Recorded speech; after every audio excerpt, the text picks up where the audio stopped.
अक्सर आपने शिव परिवार की तस्वीर में माता पार्वती, भगवान शिव, भगवान कार्तिकेय और भगवान गणेश को देखा होगा। हम सभी को लगता है कि भगवान भोलेनाथ का परिवार इतना ही है, परंतु क्या आप जानते हैं कि देवों के देव महादेव और माता पार्वती की एक बेटी अशोक सुंदरी भी है।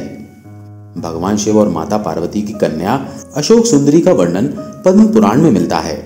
पद्म पुराण के अनुसार एक दिन माता पार्वती ने भगवान शिव से संसार के सबसे सुंदर उद्यान में घूमने का आग्रह किया। अपनी पत्नी की इच्छा पूर्ति के लिए भगवान शिव उन्हें नंदन वन ले गए, जहां माता पार्वती को कल्प वृक्ष नामक एक वृक्ष से लगाव हो गया। उन्होंने भोलेनाथ से कहा, स्वामी, यहाँ का वातावरण कितना सुखद है, हर तरफ हरियाली ही हरियाली है, ये वृक्ष कितना सुंदर है। महादेव ने बताया, देवी, ये कल्प वृक्ष है, सभी इच्छाओं को पूरा करने वाला वृक्ष। माता पार्वती ने पूछा, क्या सच में ये वृक्ष सभी इच्छाओं को पूरा कर देता है प्रभु? भगवान शिव ने उत्तर दिया, हाँ देवी पार्वती, ये कल्प वृक्ष सभी इच्छाओं को पूरी करता है। पार्वती जी बोली, स्वामी, हम इस वृक्ष को कैलाश ले चलें? मुझे ये वृक्ष बहुत प्रिय लगा है, अलग सा लगाव हो गया है इस वृक्ष के साथ। भोलेनाथ बोले, जैसी तुम्हारी इच्छा देवी पार्वती। माता पार्वती उस वृक्ष को अपने साथ कैलाश ले आईं और एक उद्यान में स्थापित कर दिया। एक दिन माता पार्वती अकेले ही अपने उद्यान में भ्रमण कर रही थी। भगवान भोलेनाथ अपने ध्यान में लीन थे। माता पार्वती को अकेलापन महसूस होने लगा। वो सोचने लगी, अकेले बिल्कुल भी मन नहीं लगता। कार्तिकेय और गणेश भी अपने अपने कार्यों में व्यस्त रहते हैं। भगवान भोलेनाथ तपस्या में लीन हैं। अपना अकेलापन दूर करने के लिए मैं क्या करूं? काश मेरी एक पुत्री होती जिससे मैं ढेर सारी बातें करती, पर मेरी इच्छा कैसे पूरी होगी? तभी माता पार्वती को भगवान भोलेनाथ की कही हुई बात याद आई। महादेव ने कहा था कि यह कल्प वृक्ष सभी इच्छाओं को पूरा करने वाला है। यदि मैं इस कल्प वृक्ष से अपने लिए एक पुत्री मांगूं, तो क्या ये मेरी इच्छा को पूरा करेगा? माता पार्वती ने कल्प वृक्ष के समीप बैठकर एक पुत्री की इच्छा व्यक्त की। क्योंकि कल्प वृक्ष मनोकामना पूर्ति करने वाला वृक्ष था, इसलिए उसने तुरंत ही माता पार्वती की इच्छा पूरी कर दी, जिसके फलस्वरूप उन्हें एक सुंदर कन्या मिली। वो दिव्य कन्या देखने में बहुत ही सुंदर थी। माता पार्वती ने उस सुंदर कन्या को अशोक सुंदरी कहकर पुकारा। वो खुश होकर कहने लगी, मेरी पुत्री, मेरी अशोक सुंदरी, तुम्हें पाकर मैं बहुत प्रसन्न हूं। वो कल्प वृक्ष के सामने कहने लगी, हे कल्प वृक्ष, तुम्हारा बहुत बहुत धन्यवाद। तुमने मुझे ये दिव्य कन्या वरदान में देकर मेरे जीवन में पुत्री की कमी को पूरा कर दिया। अब मैं अशोक सुंदरी के साथ खेलूंगी, खूब बातें करूंगी। महादेव भी अशोक सुंदरी को देखेंगे तो वो भी बहुत प्रसन्न होंगे। माता पार्वती अपनी पुत्री अशोक सुंदरी को पाकर बहुत ही प्रसन्न थी। तभी महादेव भी तपस्या से उठ चुके थे। उन्होंने माता पार्वती से उस कन्या के विषय में पूछा, देवी पार्वती, ये कन्या कौन है? माता पार्वती ने बताया, महादेव, ये हमारी पुत्री अशोक सुंदरी है। ये मैंने कल्प वृक्ष से वरदान स्वरूप प्राप्त की है। आप भी तपस्या में लीन रहते हैं, कार्तिकेय और गणेश भी अपने कार्यों में व्यस्त रहते हैं, मेरा मन नहीं लगता, इसलिए मैंने कल्प वृक्ष से अपने लिए पुत्री मांगी। और आप तो जानते ही हैं, कार्तिकेय और गणेश के जन्म के बाद मेरी बहुत इच्छा थी कि उनकी भी बहन हो, हमारी कन्या हो, और देखिए ना, ये इच्छा पूरी हो गई। अशोक सुंदरी के रूप में हमें इतनी प्यारी दिव्य कन्या प्राप्त हुई है। महादेव बोले, इस कन्या को पुत्री के रूप में पाकर सचमुच मैं भी बहुत प्रसन्न हूं पार्वती। माता पार्वती कहने लगी, बस मैं तो यही चाहती हूँ कि हमारी कन्या सदैव खुश रहे। मैं अशोक सुंदरी को वरदान देती हूँ कि जब हमारी पुत्री बड़ी होगी तो इसका विवाह देवराज इंद्र जितने शक्तिशाली युवक से होगा, जो महान शक्तिशाली होगा और जो असुरों का संहार करेगा। ऐसा माना जाता है कि माता पार्वती के वरदान स्वरूप अशोक सुंदरी का विवाह चंद्रवंशीय राजा नहुष के साथ होना तय था, क्योंकि आगे चलकर नहुष देवराज इंद्र की तरह महाबलशाली और शक्तिशाली राजा बनने वाले थे। धीरे धीरे अशोक सुंदरी बड़ी हुई।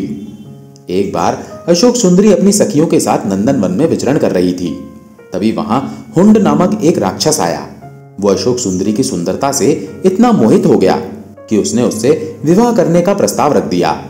अशोक सुंदरी बोली, मैं तुमसे विवाह नहीं कर सकती, क्योंकि मेरी माता जी ने मुझे बचपन में ही वरदान दिया था, जिसके फलस्वरूप पहले ही मेरे वर का चुनाव हो चुका है। मेरा विवाह नहुष के साथ होना तय है। हुंड क्रोध में आकर बोला, यदि ऐसी बात है तो मैं नहुष का वध कर दूंगा। उसके पश्चात तुम्हें मुझसे विवाह करना होगा। ऐसी बात सुनकर अशोक सुंदरी को भी क्रोध आ गया और वो बोली, तुम्हारा इतना साहस कि तुम मेरे होने वाले पति का वध करो। मैं तुम्हें श्राप देती हूं, तुम्हारी मृत्यु मेरे पति के हाथों ही होगी। उस दुष्ट राक्षस ने नहुष को ढूंढ निकाला और उसका अपहरण कर लिया। जिस समय हुंड ने नहुष को अगवा किया था उस समय वो बालक थे।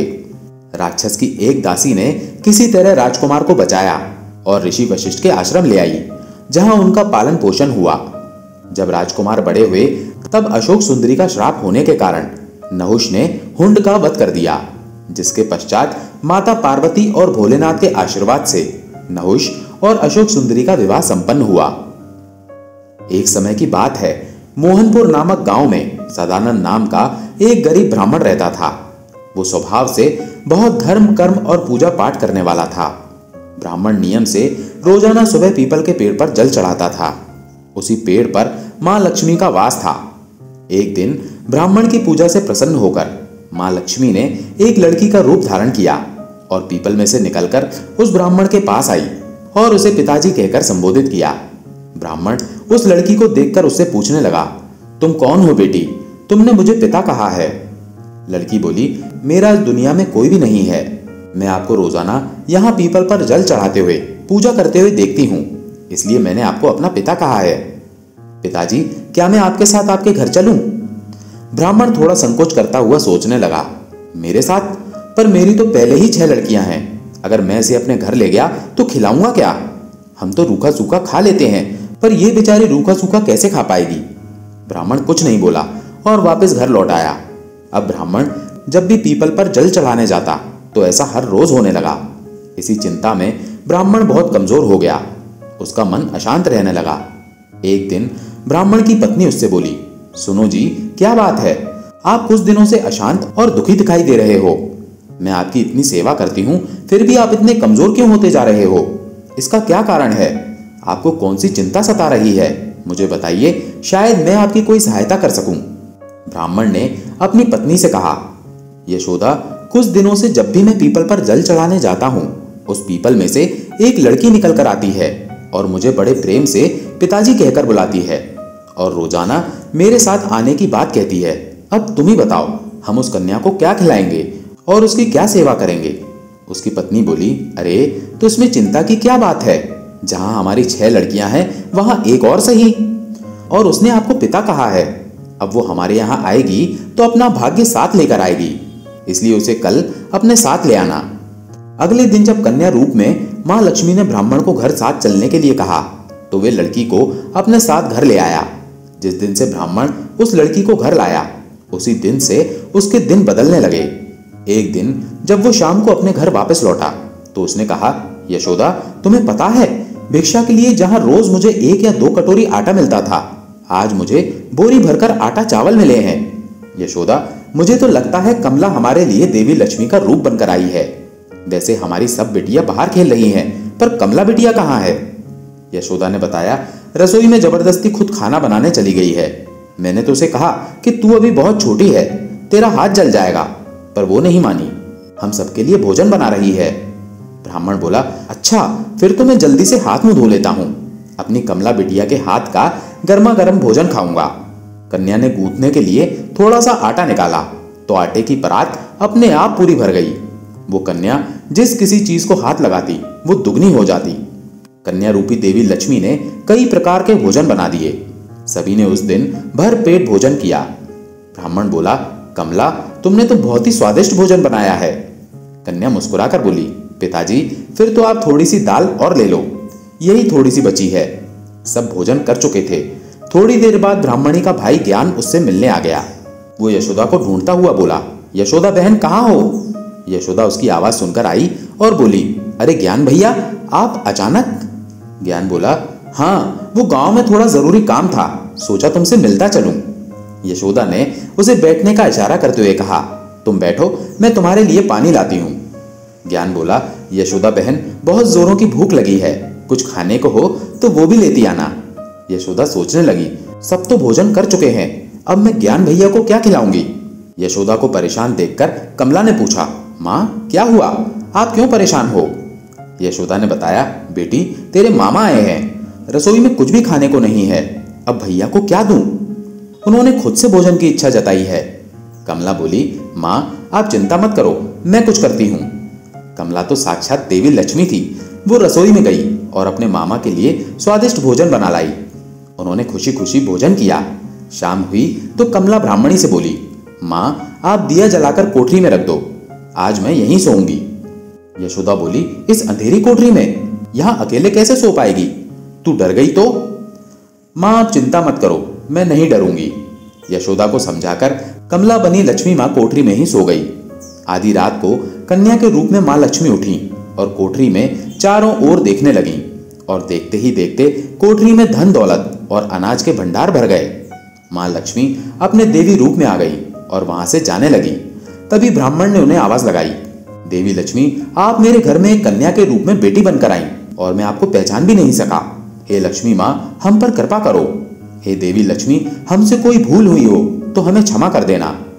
लक्ष्मी माता बोली, तुम दोनों ने तो मेरी बहुत सेवा की है और मैं तुम दोनों की सेवा से बहुत प्रसन्न हूँ। तुम दिन रात पूजा पाठ में ध्यान लगाते हो, मेरी पूजा करते हो, सबका भला करते हो। तुम्हारा स्वभाव बहुत ही दयालु है। ये देखकर मुझे अपार प्रसन्नता हुई है। मेरा आशीर्वाद सदैव तुम्हारे साथ रहेगा और तुम्हारे जीवन में धन दौलत वैभव और शांति में वृद्धि होगी।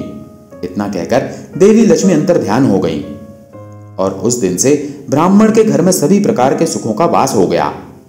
तो दोस्तों कैसी लगी आपको ये कथाएं कमेंट करके जरूर बताइएगा। अगर पसंद आई हो तो वीडियो को लाइक करके चैनल को सब्सक्राइब जरूर कर लीजिएगा। ओम नमः शिवाय।